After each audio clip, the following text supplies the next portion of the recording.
مساء الخير لكل اللي عم يسمعونا ويتابعونا عبر البث المباشر والاف ام 103.5. عم تسمعوا هلا برنامج صحتك بالدنيا. معكم عماد خلف من وراء الميكروفون بالتقديم والاعداد. طبعا ضيفنا بالاستوديو الدكتور مهند فيصل خالد، اختصاصي بامراض النساء وجراحتها ومعالجة العقم. اسمحوا لي رحب بضيفنا الدكتور مهند ونقول له مساء الخير واهلا وسهلا فيك دكتور. مساء النور، هلا استاذ عماد الغالي، انت واذاعة بوير. شكرا لك. مستمعينا، طبعا شكر خاص لزملائي بالكنترول اللي عم يشتغلوا على الكنترول والبث المباشر. اليوم اخترنا موضوع اللي هو الاسقاطات المتكررة او الاسقاطات بشكل عام. يا ترى شو هن الاسباب او العلاج، وكثير من المحاور اخترناها واكيد راح نناقشها. اذا حابين تنضموا لنا تأغنوا لقائنا باسئلتكم واستفساراتكم، فيكم تتصلوا عبر الرقم الارضي 429 101 او عبر رسالة عبر الواتساب 093 82 80 81 4 او عبر صفحتي الاذاعة عبر كومنت بوير عربي وراديو بوير. اكيد رح نجاوب على اسئلتكم ومباشرة نفوت على موضوعنا اللي اخترناه لليوم، اللي هو الاسقاطات او الاسقاط بشكل عام. يا ترى شو هو؟ وخلينا نفوت بانواعه كمان. تفضل. يعطيك العافية استاذ عماد. هلا الاسقاط نقدر نعرفه تعريفه الاساسي انه هو عدم اكتمال الحمل بعد الاسبوع 20 من الحمل. يعني مريضة صار عندها حمل باي مرحلة من اليوم الاول للاسبوع 20 ما اكتمل الحمل. تمام. وقف نمو الحمل ونزل الحمل، هذا اسقاط. توارده لما يتوارد مرة واحدة هذا اسقاط مفرط. توارده أكثر من مرتين اسقاط متكرر. اسقاط متكرر لكل واحد له اسباب معينة وطرق، طبعا طريقة العلاج تختلف عن الثاني. تمام. دكتور، هلا لو نحكي عن العوامل المسببة بشكل عام على الاسقاط بشكل عام، يعني حتى بغض النظر عن نوعه، يا ترى شو هن؟ اسباب الاسقاطات كتير متعددة كتير متعددة. نبدأ من العوامل البيئية، مثلا التعرض للغازات، التعرض للفورم الديه، التعرض للمشتقات النفط، الكلور، الفلاش، ايوه يسببوا اسقاطات. ممكن الصبغات هاي الشعر الثقيلة الكيماوية تسبب اسقاطات الغير طبيعية. طبعا توقيت الاسقاط كمان يلعب دور بالاسباب. هلا مثلا الاسقاط المتاخر، مثلا ممكن يكون في قصور بعنق الرحم. هذا بالثلث الثاني من الحمل، لما يصير مريضة فجأة بالثلث الثاني من الحمل عم ينزل الجنين، حتى يكون الألم قليل جدا، يكون قصور بعنق الرحم. الأسباب المرضية، طبعا قبل الأسباب المرضية في عنا الدور الصبغي يلعب دور تماما عند الأنثى وعند الذكر كمان يلعب دور بالإسقاطات. الأسباب المرضية أولي كان يعتمدوا كتير على الانتانات، التورش مثلا، الكلاميديا،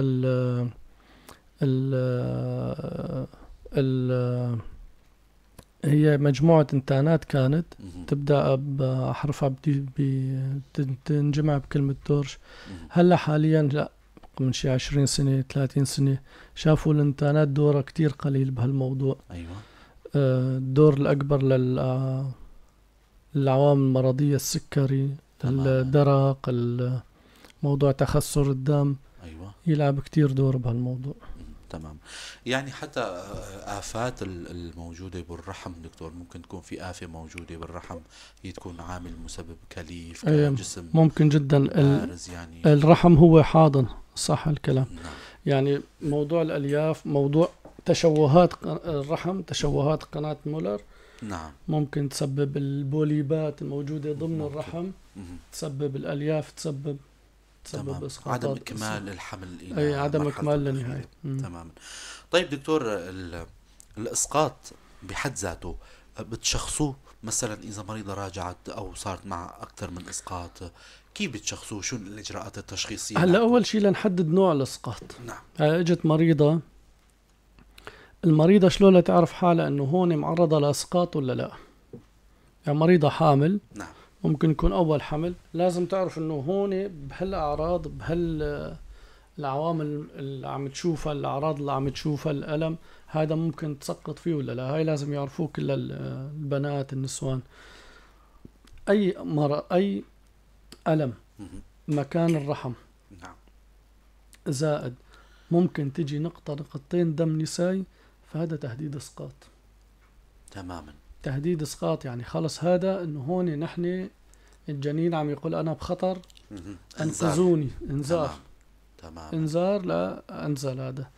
هلا أنواع الثانية للإسقاط، تجي المريضة نحن لما تكون عم تسقط، تجي المريضة بحالة نزف، بدنا نحدد نوع الإسقاط مشان نعرف شلون نعالجها. بالنهاية بدنا نوقف النزف نحن. نعم. إذا كان مثلا بقى شوية بقايا، يعني بقى جزء من المحصول الجنين، محصول الحمل كلياته بقى جزء، رح يضل في نزف. إذا كان أكثر من 1 سنتي فهذا بده فراغ رحم. تمام. إذا أقل من 1 سنتي ممكن نتعامل مع الأدوية المقبضة تفرغ الرحم. نعم. ممكن يكون إسقاط تام. إسقاط تام يعني نزل محصول الحمل كلياته. تماما. كلياته ووقف النزف. ممكن يكون في عنا إسقاط المحتم، يعني المريضة جاية عندها ألم ببطنها مكان الرحم وعندها نزف، يعني نقطة نقطتين 3 4 دم، بس بالفحص إنه هذا خلص رح ينزل. تمام. هذا عنق الرحم مفتوح والجنين محصول الحمل بعنق الرحم ورح ينزل. تماما. هذا خلص ما بقى نقدر نسوي له شيء. هذا مرحلة ما بعد التهديد الإسقاط. بس في عنا إسقاطين هدول كتير خطرين يعني. واحد منهم الإسقاط الجنائي. نعم. والثاني الإسقاط المنسي. الإسقاط الجنائي نحكي عنه شوي. طبعا المريضة ما توجه للطبيب لأسباب، يعني أسباب خاصة فيها، يعني يكون مثلا الحمل غير شرعي، أو مثلا في مشكلة معينة، عدم اعتراف الأب مثلا. فتلجأ لأسباب تانية، تلجأ لعوامل تانية ممكن تسقط له. في من يستخدموا الصابون، في من يستخدموا الخشب، في ممكن يستخدموا عود خشب، فأي شيء ممكن يخطر على بالن. وإذا حتى إذا لجأت لطبيب وسقط له بالنهاية ده إسقاط جنائي، يعني عم يقضي على حياة إنسان مو بحقه يقضي عليه، وحتى الأم مو بحقه ولا الأب بحقه. وحتى إذا كان يعني الأب معترف وموافقة الاثنين متزوجين زواج شرعي بموافقة، يسمى إسقاط جنائي. هدول الإسقاطات يعني خطيرة كتير، ممكن تؤدي لانسقاب الرحم، ممكن تؤدي لمشاكل نزف، ممكن ممكن الإسقاط يعني شفنا حالة 3 شهور ومحاولين يسقطوا لها من خارج منطقتنا، يعني من خارج القامشلي، وجت المريضة بحالة نزف شديد، وفتحنا البطن، الأمعاء كانت مثقوبة، ثاقبين الرحم واصلين للأمعاء يعني. وخضعت لعملية توصيل أمعاء ومفاغرة أمعاء وخيطنا الرحم، وبالزور انقذنا حياة المريضة. الإسقاط الجنائي صعب كتير علاجه. تماما. كتير صعب، لأنه مريضة ممكن تخاطر بحياتها. وفي الإسقاط المنسي. الإسقاط المنسي مريضة صار عندها مثلا إسقاط ناقص، وبقى عندها بقايا شوي، جزء من محصول الحمل بشكل عام جوا الرحم، أو ما صار عندها شيء والجنين توفى. تماما. وما راجع الطبيب. على فكرة أنه ممكن يكون الأمر عادي. تماما. هذا كتير الإنتان يكون فيه عالي، فجأة يجي دم غزير. أيوة. وإنتان شديد بالجسم كله يتحول لإنتان دم، وهون العلاج كتير صعب. بدنا نوازن ما بين معالجة المريضة بشكل عام. أيوة. وما بين تفريغ الرحم، لأنه إذا فرغنا الرحم الرحم يكون كتير هش، صح. مثل لحمة وصابتها، واحد يجيب له كيلو لحمة على البيت يحطها برا البراد تصير هشة خضراء تأنتن. تماما. اي نفس الشيء هون، في شيء لحمة هاي لازم تطلع وخربت الرحم كله.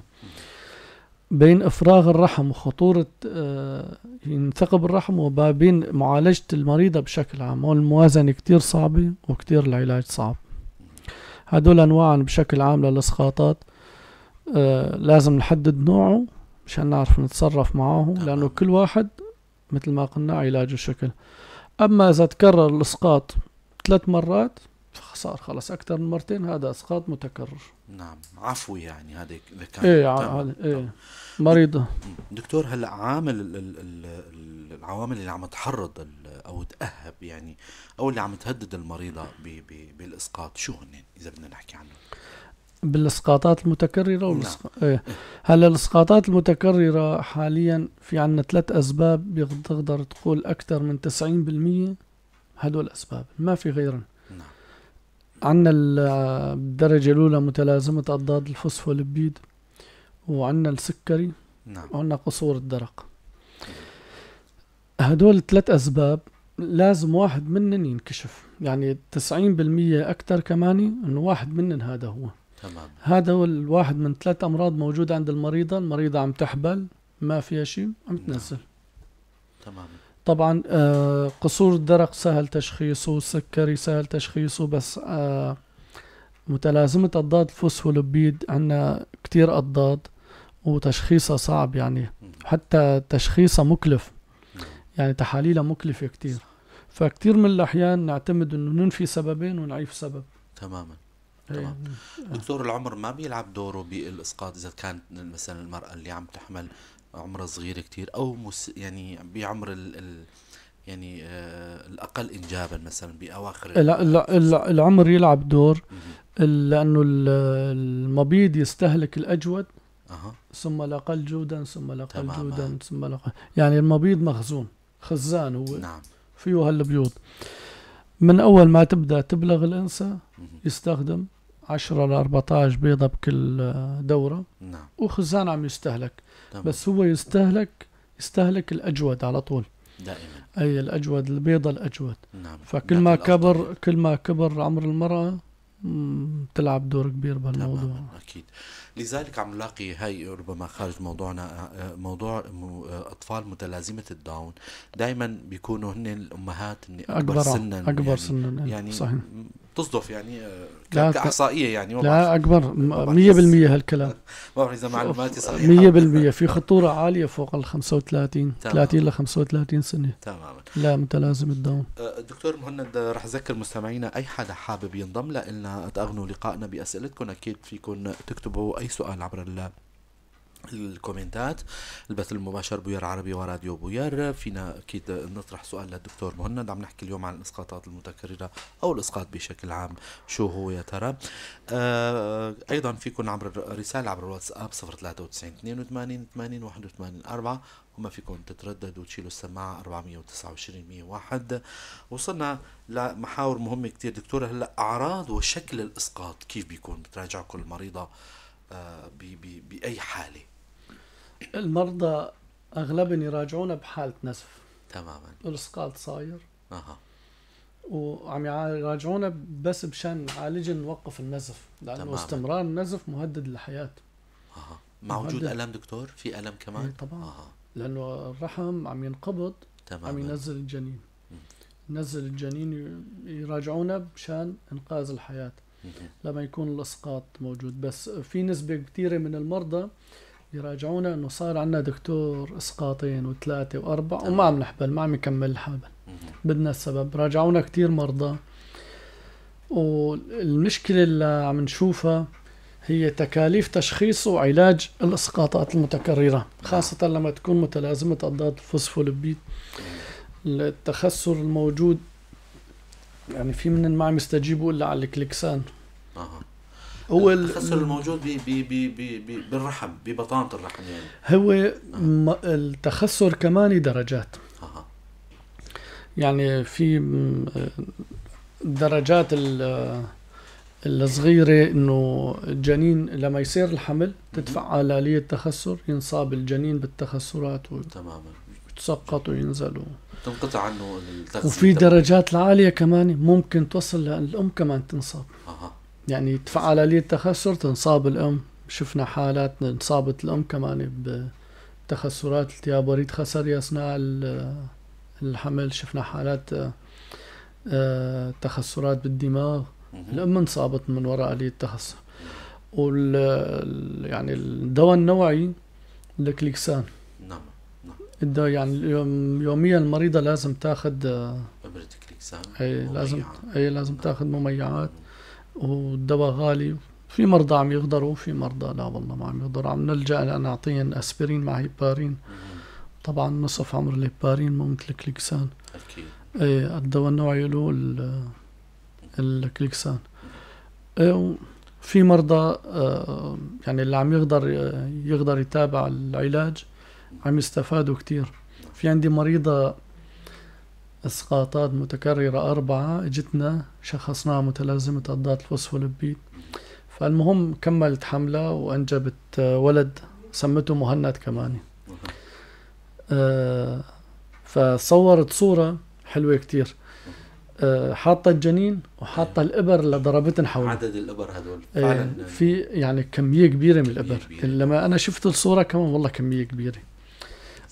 9 شهور. وبعدين حطتن جنب الجنين طلعوا أكتر من الجنين حجمه. تماما. يعني يوميا إبرة. يعني تكاليف حقيقة هي باهظة. جدا باهظة. دكتور، موضوع التحليل أو الفحص هذا المتلازمة هذا متوفر عنا ولا عم متوفر؟ تروحوا على الشام، تبعتوا المريض على الشام؟ لا ما نضطر نبعت على الشام. هلا نحن عنا شي 5-6 أضداد، في عنا 3-4 من المتوفرين، وفي مخبر بعمودة يشتغل الكل كمان. هلا هون بالقامشلي أنا ما عندي علم إذا في يشتغلوا الكل. بعرف إنه 3-4 من نطلبن أنتي فوسفوليبيد، يعني الكارديوليبين، الكواجوليت، التانيين لا. مثلا طلبنا أنتي فوسفوليبيد الاي جي جي والاي جي ام، ممكن نشوف انه هون تخثر عالي خلص اكتفينا شخصنا. بس ممكن نطلب 3 هدول ويطلعوا ما في شيء. فانت عندك شكل السام ممكن بهدوليك يكون في شيء. مرات نضطر نبعث لعمودة ومرات نضطر نشخص بنفي الأسباب الثانية. تماما. هلا في مريضة يعني اجتنا السبب يعني كان عندها كل شيء طبيعي، بس المريضة يعني كانت مخبية علينا شغلة انه هن يشتغلوا بحراقات. كان نعم. ومن اول الحلقة خلص السبب واضح. يعني روحي غيري مكان بيتك، روحي طبيعة العيش تبعك. اولاد او زوجها كانوا يشتغلوا بالحراقات وهيك اجباري، معرضة لهالشغله. بيتها قريب لعندن. يعني بس غيري مكان البيت مشي الحال. وسمعت الكلمة ومشي حالها يعني. تماما. دكتور، نتطرق لموضوع العلاج. محور العلاج كيف بيكون؟ علاج الإسقاط تداخل الجراحي الدوائي شو؟ هلا أول شيء بدنا ننقذ حياة المريض.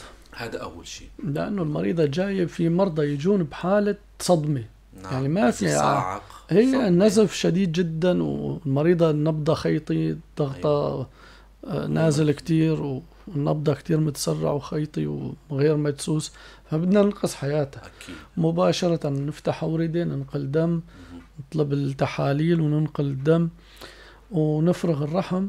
توقف النزف، نحاول على السريع كله شغلنا إسعاف يكون.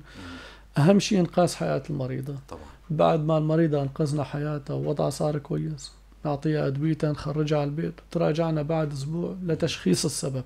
تماما. لأنه مو معقول نحن المريضة بين يدينا مخوطرة نقعد ندور على سبب الإسقاط. ليش؟ أول شيء بدنا نوقف النزف. بالضبط. وبعدين تبدأ مرحلة الكشف الأسباب. هون تبدأ من أصغر تفصيل عند المرأة هي وزوجها للأمراض الشائعة اللي تسبب الإسقاطات. يعني المريضة اللي بدها تعالج حالها، العلاج يبدأ من عندها. تماما. هي تعاون بين الطبيب، القصة المرضية بكل تفاصيلها يعني بين الطبيب والمريض. نعم.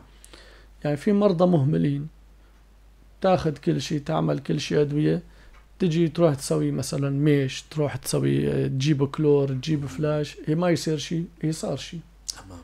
إيه يعني تعرض حالة. وفي مرضى يعني يخبوا على الطبيب، إيه دكتور ليش هيك صار؟ يكون في سبب هيك صار، يعني تماما. مستحيل ما يكون في سبب. صح. إيه يعني في مريضة كانت كتير متعاونة هيك، بس كانت تحسها يعني غير مبالية يعني بشغلات معينة. نعم. إيه يعني كان الفلاش الكلور كتير تستعملها، عندها وسوسة نظافة. نعم. إيه تضر حالها يعني هيك. تمام. هدول الصبغات المواد الشعرية، المواد الكيماوية اللي بتضر إيه تلعب دور كمان طبعا. إيه. مباشر يعني. إيه. دكتور، الغذاء له دور؟ غذاء معين مثلا ما له دور بهالشيء هذا؟ والله هو الغذاء النظامي الطبيعي. هلا بشكل عام المرأة الحامل لازم تخضع لنظام غذائي خاص فيها يعني. زائد التدخين إذا طبعا التدخين الكحول يلعبوا دور بالإسقاط. المريضة المدخنة والزوج المدخن تزيد نسبة الإسقاط. فرصة يعني. المريضة الكحولية والزوج الكحولي تزيد نسبة الإسقاط أيضا. الغذاء قبل ما نروح الغذاء، الحالة النفسية أيضا. يعني مثلا في مرضى عندن مثلا اكتئاب، في مرضى عندن مشاكل نفسية، القلق، التوتر، والوزن العام للمريضة. يعني البي ام اي 18.5 ل 24.5 تقريبا طبيعي. إذا كان أقل من 18.5 يعني مريضة نحيلة كتير. صح. أو مريضة تكون سمينة كتير أيضا. كمان تزيد نسبة الإسقاط. يعني تشوف المرضى اللعبات الرياضة. نعم. الرياضات مثلا الجري، الرياضات الجمباز، لا يكونوا نحيلات، هدول أصلا يكونوا معرضات لعصر الطموس، تباعد طموس أو قصور طموس، وإسقاطات واردة جدا. فالرياضات العنيفة، المرضى اللي تسبب نحول الجسم شديدة معرضين لهالشي.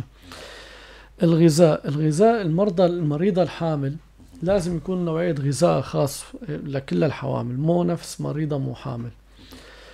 مثلا نحن ناكل 3 وجبات رئيسية باليوم، هي لازم تاكل 5 وجبات صغيرة. تماما.